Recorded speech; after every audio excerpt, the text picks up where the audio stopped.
Edward Westermarck. Edward Westermarck, un sueco finés que vivió entre 1862 y 1939, merece un lugar destacado en cualquier debate sobre el origen de la moralidad, ya que fue el primer experto que promovió una visión integral que incluía tanto a los humanos como a los animales, y tanto la cultura como la evolución. Es comprensible que sus ideas no fueran bien recibidas en su época, ya que iban en contra de la tradición dualista occidental que opone cuerpo y mente y cultura e instinto. Las obras de Westermarck son una curiosa mezcla de teorías áridas, antropología pormenorizada e historias anecdóticas de animales. El autor ansiaba conectar la conducta humana y la animal, pero su propia obra se centró por completo en las personas. Dado que en aquel momento existía poca investigación sistemática sobre el comportamiento animal, tuvo que servirse de anécdotas como la de un camello vengativo al que un camellero de 14 años había golpeado en exceso en múltiples ocasiones por rezagarse o girar por el camino equivocado. El camello aceptó el castigo pasivamente, pero al cabo de unos días, cuando se vio sin carga y a solas en el camino con el mismo guía, agarró la cabeza del desafortunado muchacho con su monstruosa boca y tras levantarlo en el aire lo volvió a arrojar al suelo con la parte superior del cráneo completamente arrancada y los sesos esparcidos por el suelo. Westermarck, 1912, original 1908, página 38. No deberíamos descartar sin más estos rumores sin verificar.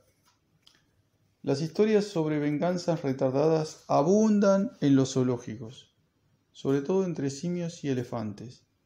Ahora contamos con datos sistemáticos sobre cómo los chimpancés castigan las acciones negativas con otras acciones negativas, lo que De Waal y Luttrell, 1988, llaman un sistema de venganza, y sobre cómo un macaco atacado por un miembro dominante de su grupo se volvió para redirigir la agresión contra un pariente de su agresor que era más joven y vulnerable.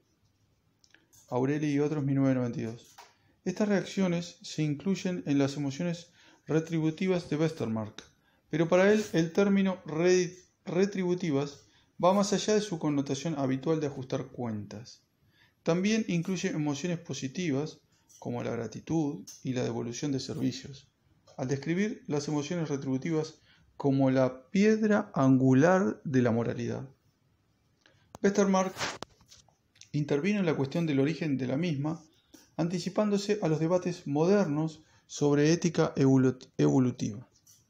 Westermarck forma parte de una larga tradición que se remonta a Aristóteles y Tomás de Aquino, que ancla firmemente la moralidad en las inclinaciones y deseos naturales de nuestra especie. Arnhart, 1998-1999, las emociones ocupan un papel central. Es bien sabido que, en lugar de ser la antítesis de la racionalidad, las emociones favorecen el razonamiento humano. Los neurocientíficos han descubierto que, por mucho que las personas razonen y reflexionen, si no hay emociones implicadas en las diferentes opciones de que disponen, nunca se alcanza una decisión o convicción. Damasio, 1994. Esto es decisivo en la elección moral, porque si hay algo que la moralidad lleva implícito son precisamente las fuertes convicciones. Estas convicciones no surgen, o más bien no pueden surgir, de la fría racionalidad, ya que requieren preocuparse por los otros y tener fuertes instintos viscerales sobre el bien y el mal. Westermarck, 1912, 1917, analiza uno por uno toda la gama de lo que los filósofos que le preceden, sobre todo David Hume, 1985-1739, llamaban sentimientos morales. Clasificó las emociones retributivas en aquellas emociones derivadas del resentimiento y la ira, que buscan la venganza y el castigo, y aquellas emociones más positivas y prosociales, aunque en su época se conocían pocos ejemplos de emociones morales en animales, de ahí que confiara en la historia de camellos marroquíes. Ahora sabemos que existen muchos paralelismos en la conducta de los primates. También trata el concepto del perdón y cómo el gesto de poner la otra mejilla es apreciado universalmente.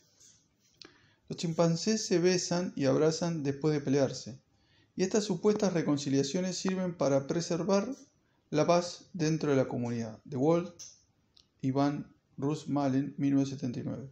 Existe una creciente bibliografía sobre la resolución de conflictos entre los primates y otros mamíferos. De Walt, 1989, 2000, Aureli y De Walt, 2000, Aureli y otros, 2002. La reconciliación puede no ser lo mismo que el perdón, pero sin duda ambos están relacionados. Westermarck también ve la protección de otros frente a la agresión como el resultado de lo que él llama resentimiento compasivo, lo que implica que este comportamiento se basa en la identificación y la empatía con el otro. La protección frente a la agresión es común en monos y simios, así como en muchos otros animales que defienden a sus parientes y amigos. La bibliografía sobre primates ofrece descripciones extensamente investigadas de coaliciones y alianzas, que algunos consideran el rasgo distintivo de la vida social de los primates y la principal razón de que los primates hayan desarrollado sociedades tan complejas y cognitivamente exigentes. Por ejemplo, Byrne y Witten, 1988, Harcourt y De Wall, 1992, De Wall, 1998.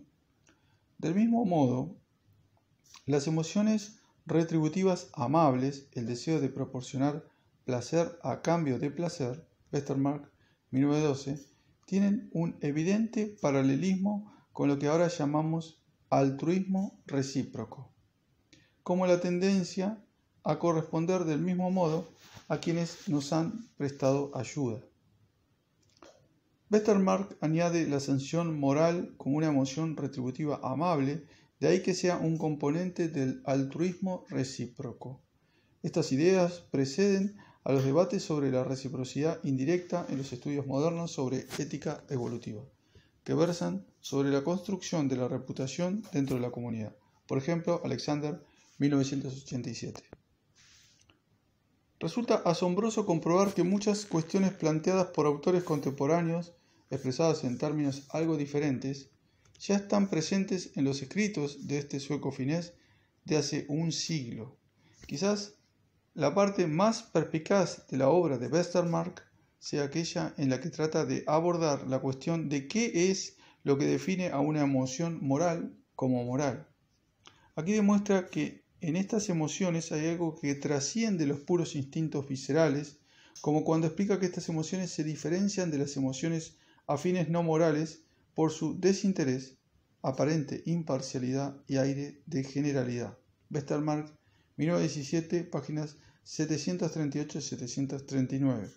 Emociones como la gratitud y el resentimiento tienen que ver directamente con el interés propio, como le han tratado a uno o como uno desea que se le trate, por lo que son demasiado egocéntricas para ser morales. Las emociones morales deberían estar desconectadas de la situación inmediata de uno, tratan del bien y el mal a un nivel más abstracto y desinteresado. Es sólo cuando hacemos juicios generales sobre cómo se debe tratar a alguien que podemos empezar a hablar de aprobación y desaprobación moral. Es en esta área específica simbolizada a la perfección por el espectador imparcial de Smith, 1937, donde los humanos parecen llegar mucho más lejos que otros primates. Las secciones 4 y 5 analizan la continuidad entre los dos pilares principales de la moralidad y el comportamiento de los primates. La empatía y la reciprocidad se han descrito como los principales requisitos previos. de Wahl 1996 o Componentes básicos de la moralidad Flack y de Wahl 2000. Y aunque en modo alguno son suficientes para generar la moralidad como la conocemos, son sin embargo indispensables. No cabe imaginar una sociedad moral humana sin un intercambio recíproco y un interés emocional por los otros. Esto nos brinda un punto de partida concreto para investigar la continuidad imaginada por Darwin. El debate sobre la teoría de la capa es fundamental en esta investigación, dado que algunos biólogos evolutivos se han desviado mucho de la idea de continuidad al presentar la moralidad como una farsa tan enrevesada que solo existiría una especie capacitada para la misma, la nuestra. En realidad, esta opinión carece de base y, como tal, supone un obstáculo para comprender cómo definimos morales. Tabla 1. Mi intención aquí es aclarar las cosas examinando datos empíricos. La empatía animal. La evolución rara vez desperdicia cosas. Las estructuras se transforman, se modifican, se cooptan para otro tipo de funciones o se retuercen en otra dirección. Un descenso con modificación lo llamó Darwin. Así, las aletas frontales de los peces se transformaron en las extremidades posteriores de los animales terrestres, que a su vez se fueron transformando con el tiempo en pezuñas, garras, alas, manos y aletas. En ocasiones una estructura determinada pierde todas sus funciones y se convierte en algo superfluo para terminar convirtiéndose en rasgos rudimentarios sin llegar a desaparecer del todo. Así encontramos vestigios diminutos de huesos de las piernas bajo la piel de las ballenas o restos de pelvis en serpientes.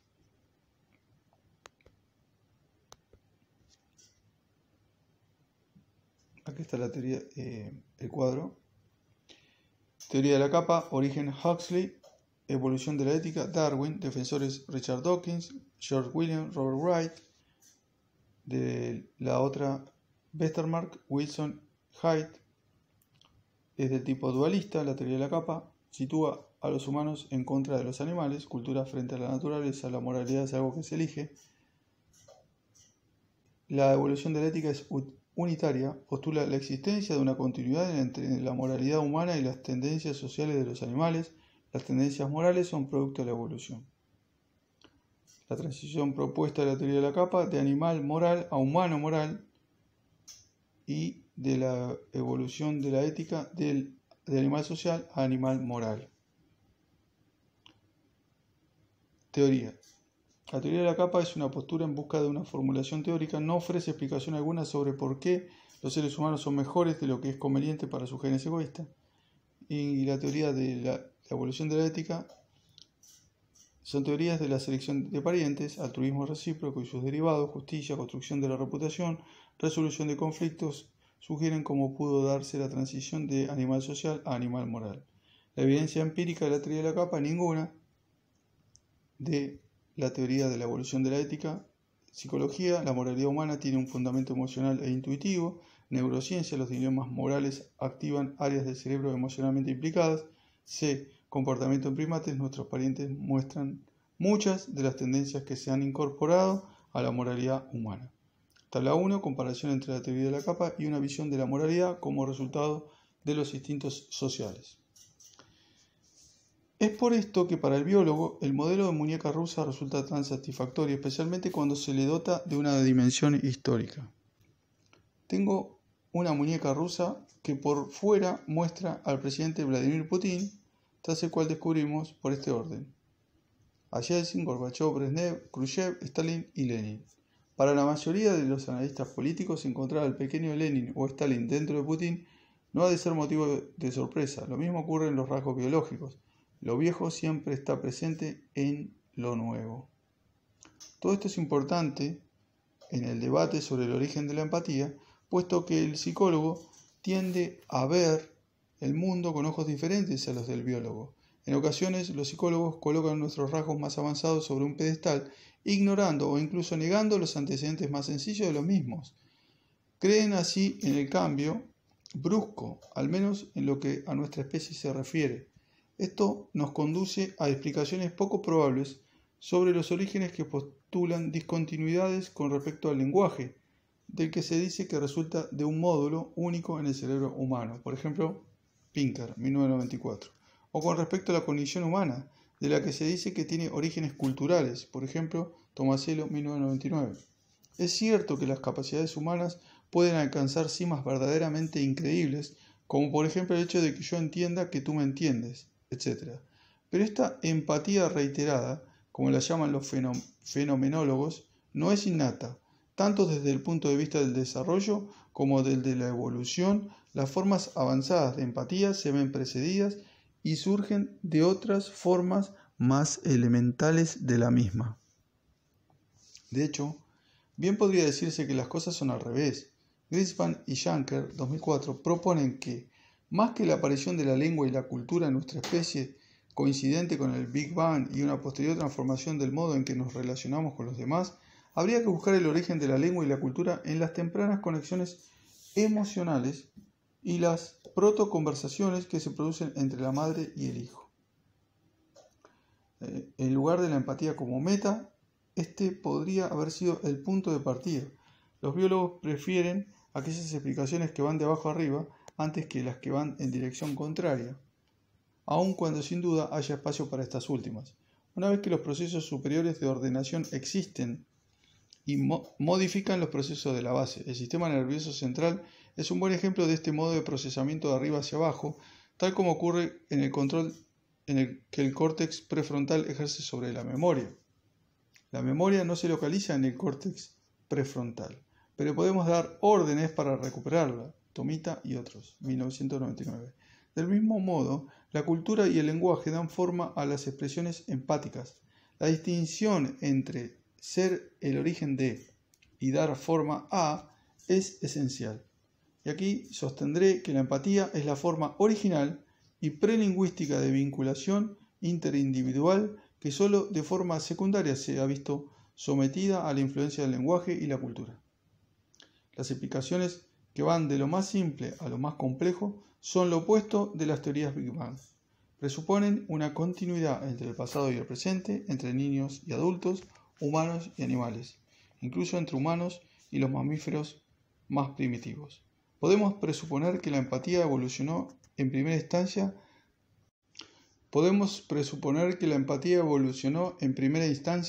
dentro del contexto del cuidado parental, que entre los mamíferos es obligatorio.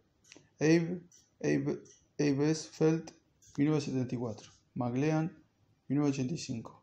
A dar muestras de su estado mediante las sonrisas y los lloros, las crías humanas presionan a sus cuidadores para que les presten atención y actúen en consecuencia. Bowley, 1958. Lo mismo es aplicable a otros primates. El valor de supervivencia de estas interacciones es evidente. Por ejemplo, una chimpancé hembra perdió a toda una serie de crías a pesar de su intenso y positivo interés porque estaba sorda y no corrigió los problemas en las posturas adoptadas en respuesta a sus gritos de ayuda, tales como sentarse sobre las crías o agarrarlas boca abajo. De Wall, 1998. En el caso de una característica humana tan omnipresente como la empatía, que además se desarrolla tan pronto, por ejemplo, Hoffman, 1975, Sam Wexler y Radke Sharrow, 1990, y que muestra correlatos neurales y fisiológicos tan importantes, por ejemplo, Adolphs y otros, 1994, Ring Kaufman y Kagan, 1996, Desetti y Chamidane, 2003, así como un sustrato genérico, por ejemplo, Plomin y otros, 1993, resultaría verdaderamente extraño si no existiera una continuidad evolutiva con otros mamíferos. Sin embargo, la posibilidad de que la empatía y la compasión se den en otros animales se ha ignorado durante largo tiempo. Esto se debe en parte a un miedo excesivo al antropomorfismo que ha sofocado los intentos de investigar las emociones animales, Panksepp, 1998, De Waal, 1999, Apéndice A, y en parte también al retrato parcial que los biólogos han hecho del mundo natural como arena de combate más que de conectividad social.